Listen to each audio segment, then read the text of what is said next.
pessoal, a gente vai retomar aqui nossa última mesa. Chamar agora a professora Nicéia Gonçalves Mendes, que tem doutorado em psicologia pelo Instituto de Psicologia da USP, mestrado em educação especial na UFSCar, graduação em psicologia na FCLRP da USP, é professora titular da UFSCar, docente do Departamento de Psicologia do Programa de Pós-Graduação em Educação Especial, coordenadora da rede de pesquisadores do Observatório Nacional de Educação Especial, ONESP, líder do grupo de pesquisa sobre formação de recursos humanos em educação especial, e tem estágios no exterior e pós-doutorado na Universidade de Sorbonne, na França, na Universidade de Salamanca, e desenvolve e orienta pesquisas sobre inclusão escolar e política educacional. E foi presidente da Associação Brasileira de Pesquisadores da Educação Especial, a Associação ABPEE, de 2013 a 2016. E é bolsista Produtividade em Pesquisa 1C do CNPq. Muito obrigada por ter aceitado nosso convite e é um prazer te receber aqui hoje. Eu que agradeço, Renata, a oportunidade. Gente, boa tarde já, quase boa noite, né? Eu faço pesquisa na área de formação e política, né? Então, eu vou trazer um pouco a minha experiência da área de educação, né? Da área de pesquisa em educação, e vou falar sobre judicialização e educação especial. Minha intenção é falar um pouco sobre a política de educação, né? Ou como a sociedade brasileira equaciona a garantia do direito à educação do público-alvo da educação especial. E dentro dessa política eu vou apontar algumas fontes potenciais de conflito que podem dar origem a processos judiciais, né? E depois uma conclusão falando, litígio é a solução? Então vou começar um pouquinho com a história da educação especial e a história de como a sociedade brasileira equacionou aí o direito à educação da população da educação especial. A preocupação dos pais das crianças com deficiência aparece quando a escola pública brasileira ela se populariza, né? Na década de 20 e 50, e a priori já define que determinadas crianças não poderiam ir para a escola. Aí os pais perguntam, o que nós vamos fazer com as nossas crianças? E eles começam, então, a toda a iniciativa do movimento filantrópico, das associações privadas, né? E com isso, começa também a mentalidade de que a educação para essa população não é um direito, é um favor prestado, é uma benemerência, né? É uma questão de caridade, não é uma questão de direito.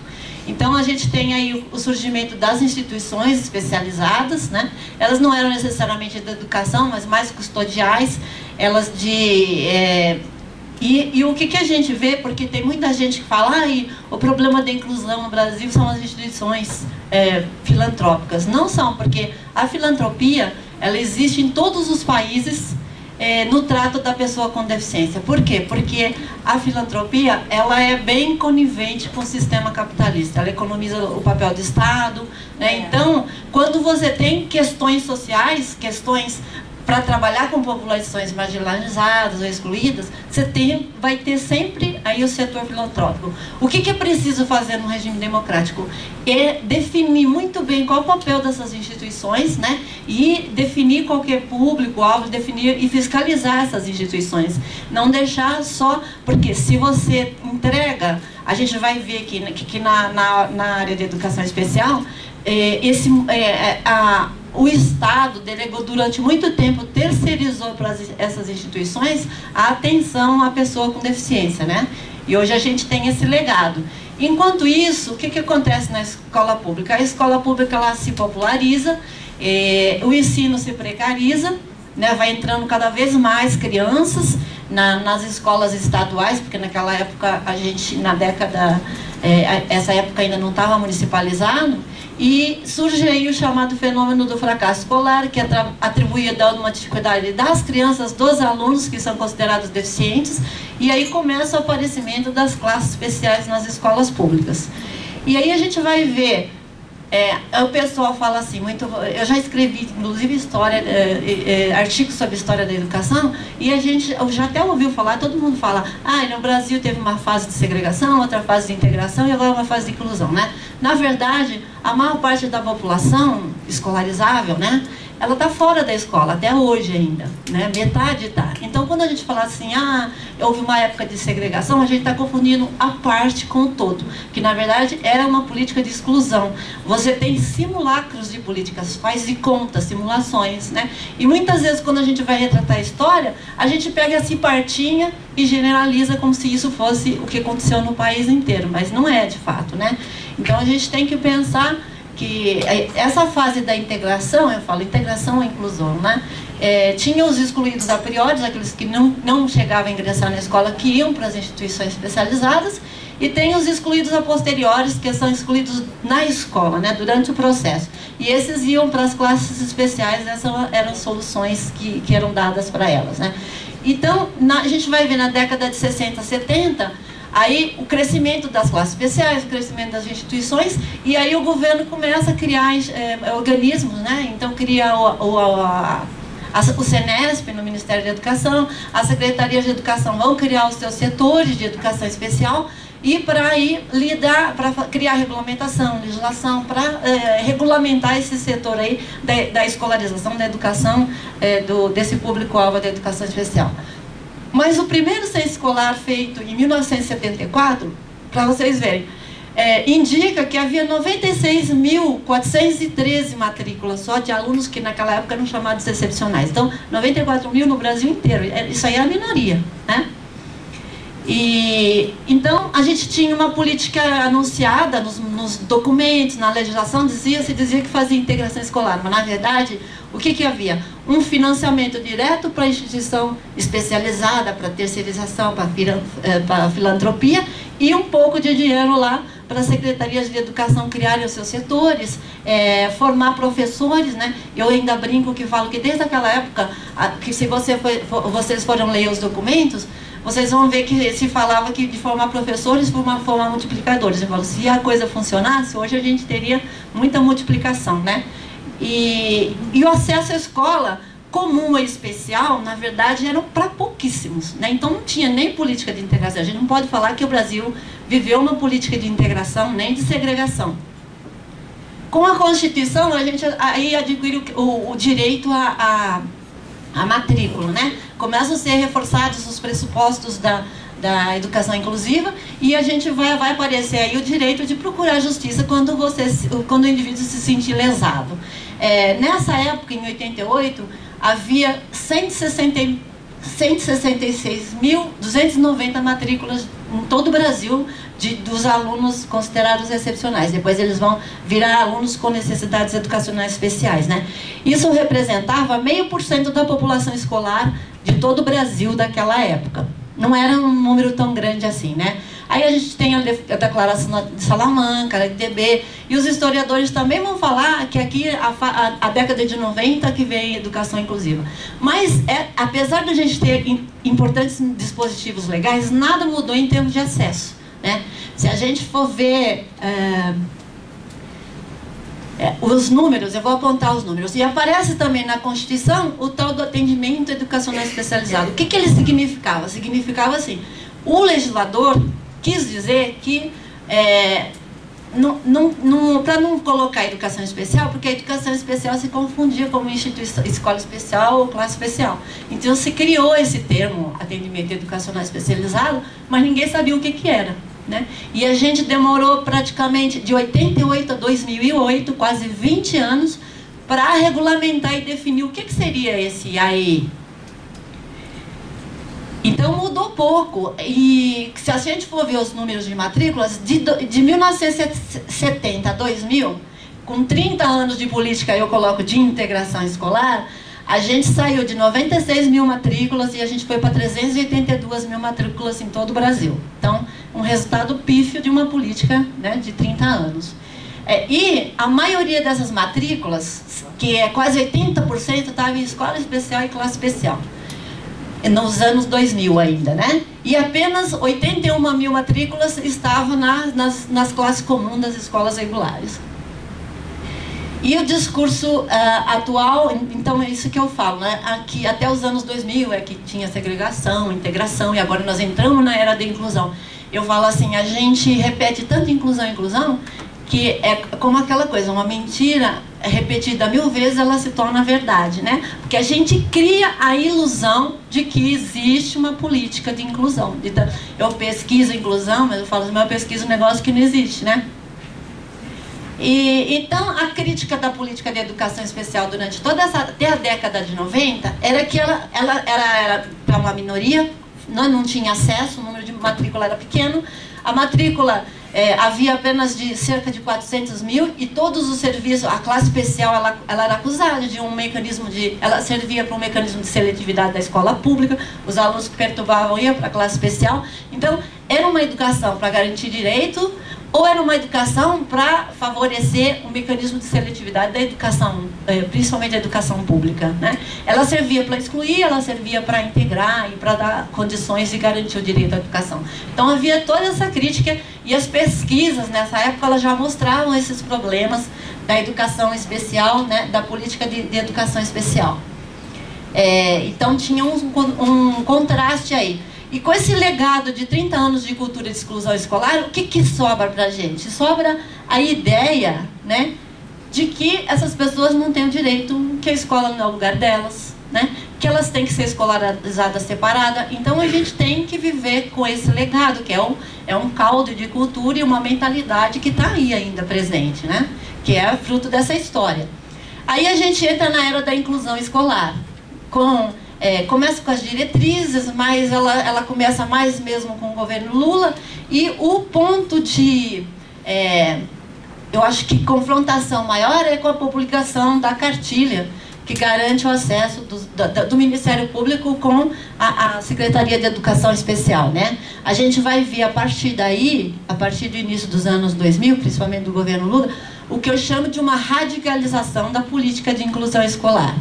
Em 2008 vem a política, ela vai definir o que é o AEE, né? Mas nessa época aí, o que a gente vai ver?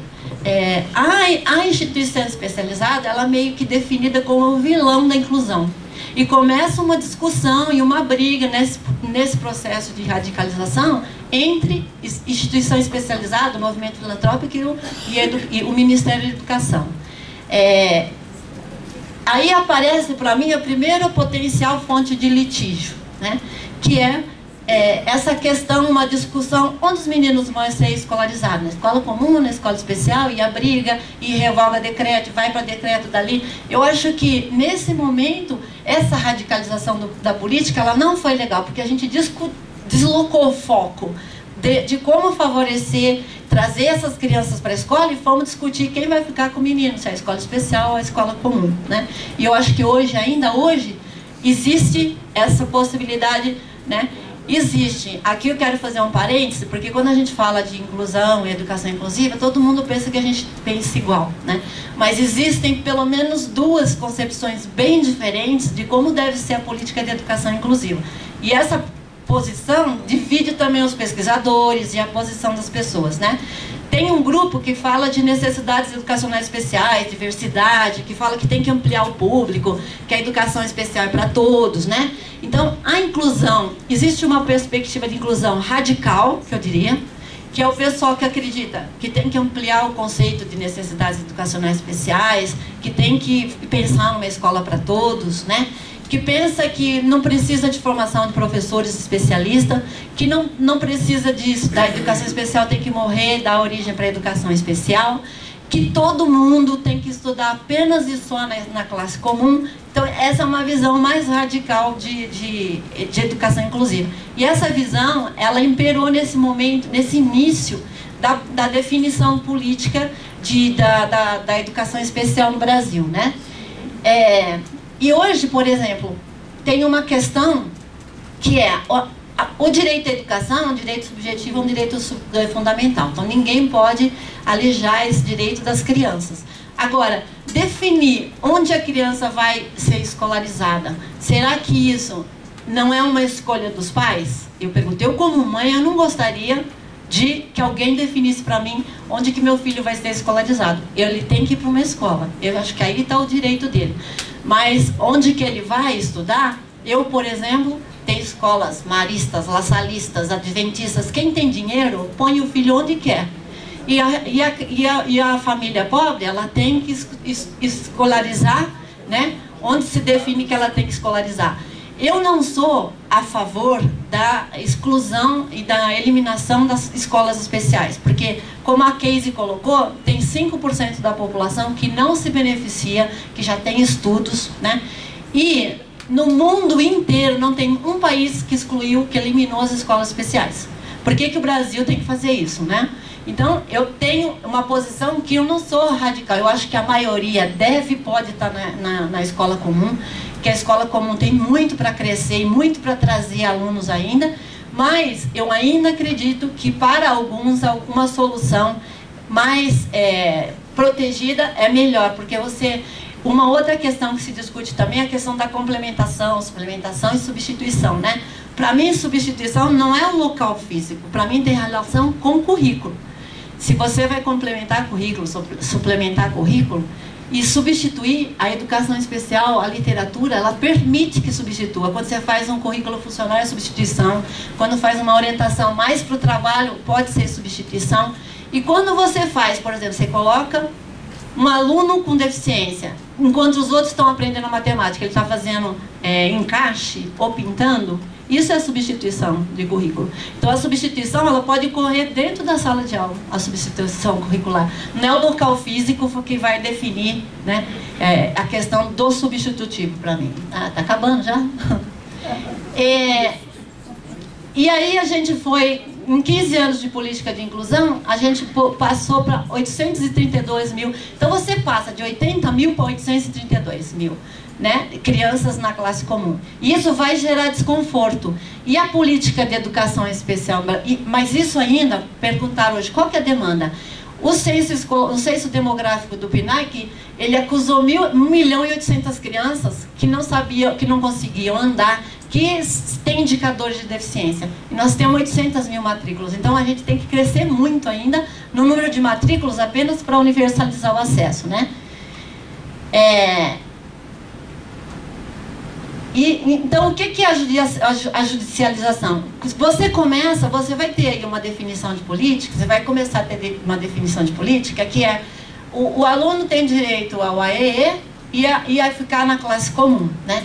O que acontece? Esse AEE extra classe, ele acomoda um pouco a escola não muda, mas gera desconforto e tensão, porque o menino está lá 5 horas dentro da sala de aula, o professor não sabe o que fazer com ele, e no AEE ele fica 50 minutos, umas 2 vezes por semana, que ninguém vai compensar as dificuldades dele, nem vai ensinar ele o conteúdo em 50 minutos. Então, como essa política... E eu vou frisar que é o seguinte, em nenhum país a política de apoio à inclusão é baseada em sala de recursos.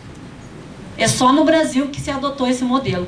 Na maior parte dos países que têm políticas mais fortes, mais antigas, é assim, o aluno vai para a classe comum, os recursos, o suporte, o professor, ele vai junto com ele.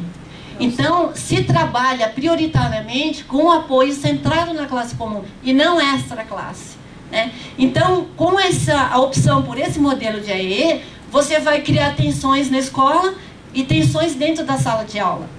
E aí, o que está sendo resolvido, o que está resolvendo essa situação, né?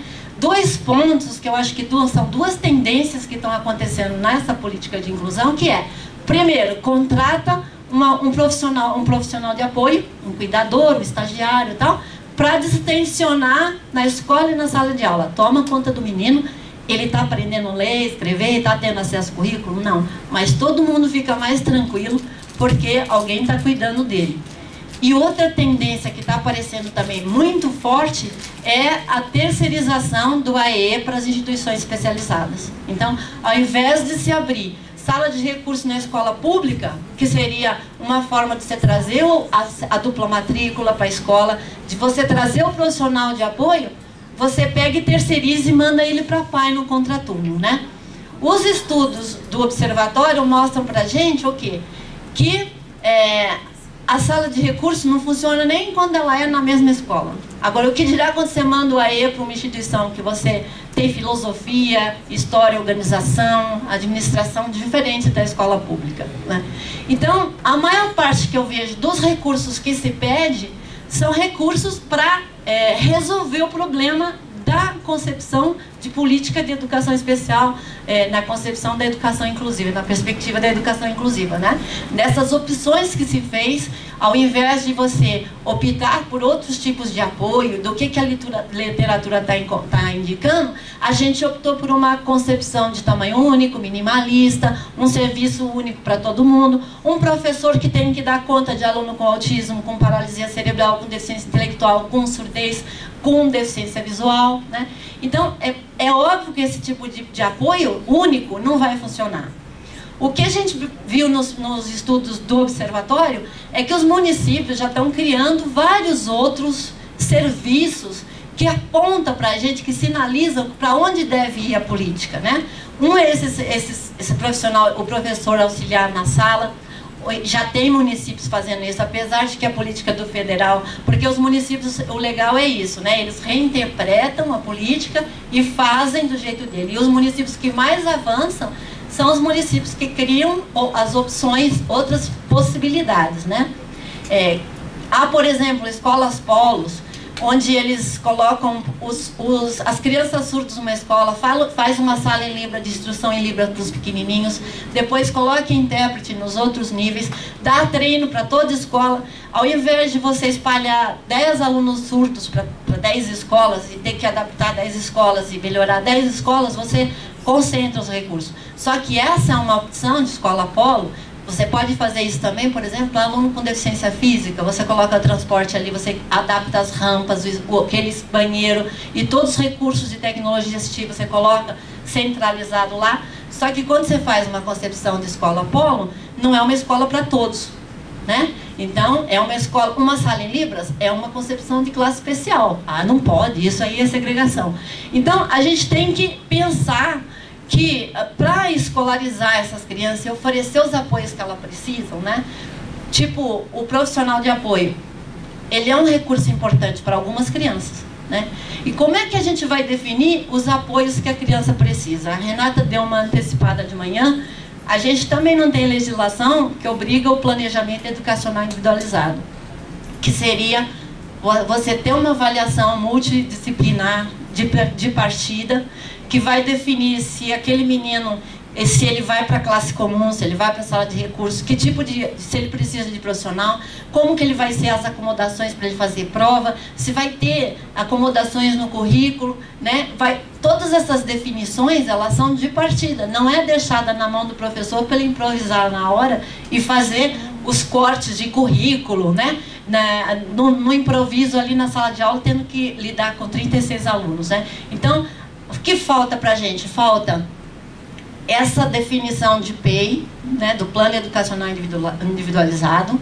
Falta uma concepção de AE que não é só vinculado à sala de recurso, mas que configura todos esses apoios, por exemplo, ensino domiciliar, ensino hospitalar, co-ensino, consultoria colaborativa quando os profissionais vêm para a escola. Outra coisa que eu escuto falar bastante é: os alunos da inclusão precisam de atendimento de saúde. Mas o que é saúde? Eu acho muito engraçado que eu sou psicóloga, nunca trabalhei na saúde e o pessoal fala que eu sou da saúde, né? A saúde é porque esses profissionais são formados para a saúde, porque a saúde emprega, né? A escola e a educação não tem esses profissionais.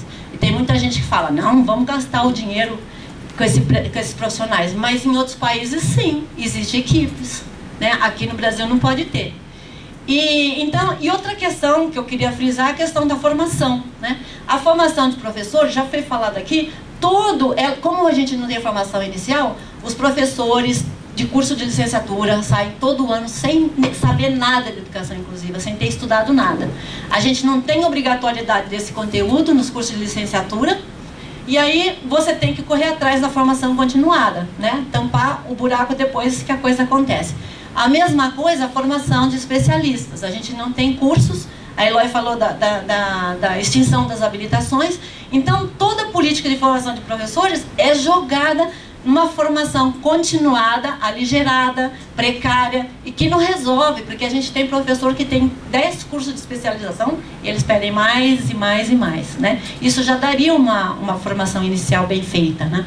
Então a gente tem um problema na política de formação. Tudo isso vai estourar na escola, porque vai faltar qualidade, né? Da gente considerar que 42% dos alunos que estão, desses 800 mil, tem aí, o resto está apenas e só na classe comum. Então a gente tem uma política de inclusão total, fica lá sem apoio, né? Sem formação, na prática. Então vai estourar do quê? Dessas famílias reivindicando as coisas, né?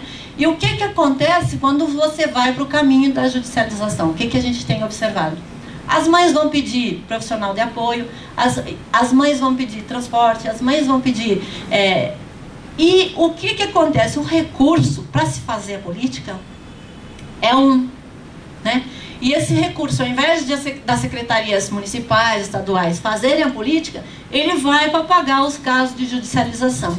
E nos casos de judicialização, você beneficia alguns, né? Você não beneficia a todos, e não necessariamente você promove o avanço de direito, porque às vezes você, por exemplo, está gastando tudo em transporte profissional de apoio e você não está melhorando a qualidade de ensino na escola, né? Então, como é que a gente pode fazer uma política mais efetiva, sem precisar de recorrer tanto à judicialização?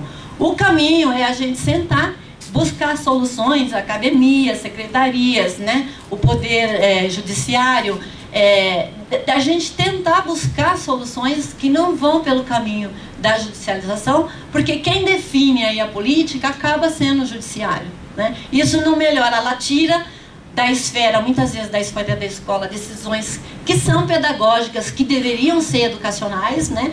Que deveria ser responsabilidade do setor educacional. Então você abstém de deliberar, você joga para uma outra instância, e essa instância está igualmente despreparada para decidir se aquilo é justo, se aquilo não é justo, né?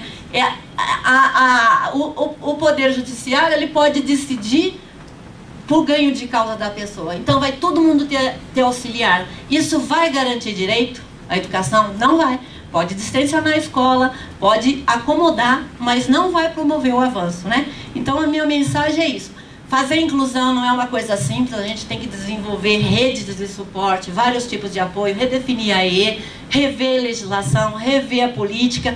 Esse é o caminho, porque as fontes principais de litígio estão nos problemas da concepção de política de educação especial na perspectiva da educação inclusiva. Era isso. Obrigada, professora Nicéia. Realmente...